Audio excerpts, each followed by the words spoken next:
Meantime, the White House now says it has intelligence that Hamas is using the Al-Shifa hospital in Gaza to run its military operations. While many have fled the hospital due to a lack of power and threats of an attack, a number of Palestinians remain, including babies who can't be removed from incubators. Joining me live now is Israeli government spokesperson Tal Heinrich.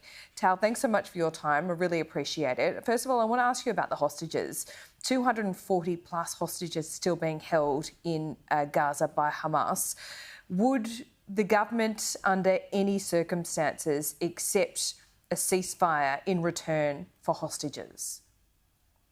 We said that we already had a cessation of activity when Hamas released 4 hostages, if you remember, 2 women and then 2 other women to facilitate their exit from the Gaza Strip. And we're willing to do it again. We're hoping, in fact, to do it again because we want to see all hostages being released immediately and unconditionally. And we hope that the international community will continue to back us up in the demand to release them. What we're not willing to discuss is a larger ceasefire because we said that we're very determined to bring an end to Hamas's terror regime in Gaza.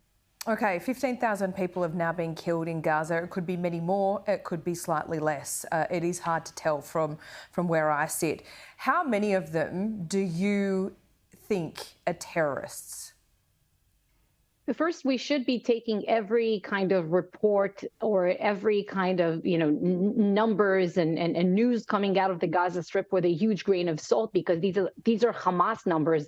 The Gazan health ministry is controlled by Hamas. Nobody can speak out of term there because there will be consequences. And in past rounds of conflict between Israel and Hamas, we saw that they inflated numbers and so on. So, but I can tell you, because we have sources and we have intelligence, we have troops on the ground in Gaza, that we have eliminated thousands of Hamas terrorists as we continue to make our advancements there. And in fact, the Hamas has lost control, we can say, of the northern part of the Gaza Strip. Yeah. Their leadership know that they're coming, and we eliminated many terrorists and Hamas commanders, in fact. Tal, if you've eliminated, as you say, thousands of Hamas terrorists, surely you are getting close, if not have achieved, the wiping out of Hamas as a terrorist organisation now?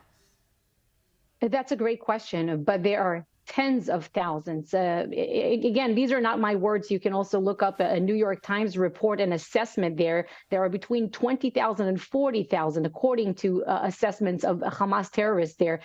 Please remember that we want to bring an end to their governance regime, but also their military wing, and make sure that Gaza is demilitarized once we are done with this counteroffensive, because we cannot let the October 7th massacre happen again. And they say, their leadership, they say in interviews that they were perpetrated again. Yeah, but surely with thousands dead now, you are getting close. I think what the concerns are now, Tal, if you'll forgive me, are growing, that what is the definition of a Hamas terrorist? Because we know that a lot of the civilians living in Gaza live in fear of Hamas as well, and they are often put in impossible positions. How does Israel view them? You're 100% correct. We are making a distinction between the civilian population in Gaza.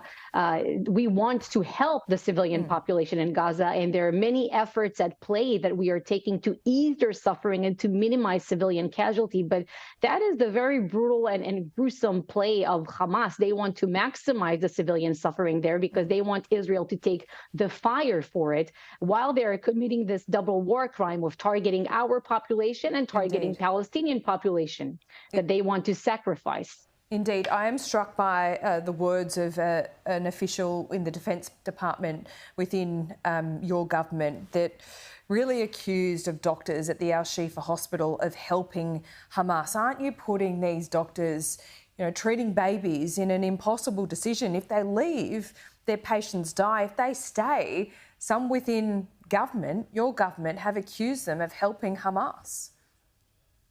So a few things to unpack here. First, the management of the hospital. You have to understand everything that's happening in Gaza is done in accordance with Hamas's strategy. If they appoint someone to a high position, they want the person to be there. Again, I'm not saying that. Of course, doctors. There are great doctors. Again, it goes back to that impossible position for them, doesn't it? Of course, it's an impossible position, and nobody wants this more than Hamas. Nobody wants this complexity more than Hamas because they want Israel to take the pressure for their actions, double pressure. But I can tell you, they do it as a regarding the strategy, babies, though, right, Tal? They do that as a strategy to put Israel in an impossible position, and in some ways, you're playing right into their hands.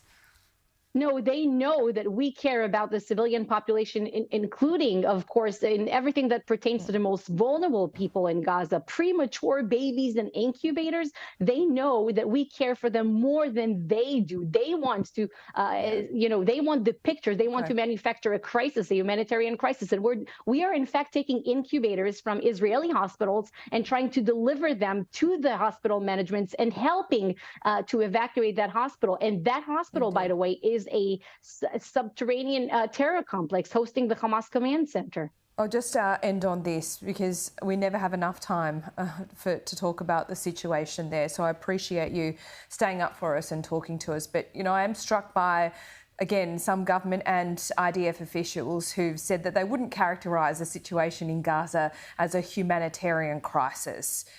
Is that your view as well? And how bad does it have to actually get before you see it as a crisis? You see, there shouldn't be a humanitarian crisis in Gaza had the population evacuated and Hamas didn't block their way to the safer zones that we have designated. But Hamas is on purpose manufacturing a humanitarian crisis because this is what they want. So it is a crisis, as you see it? It's a Hamas manufactured crisis.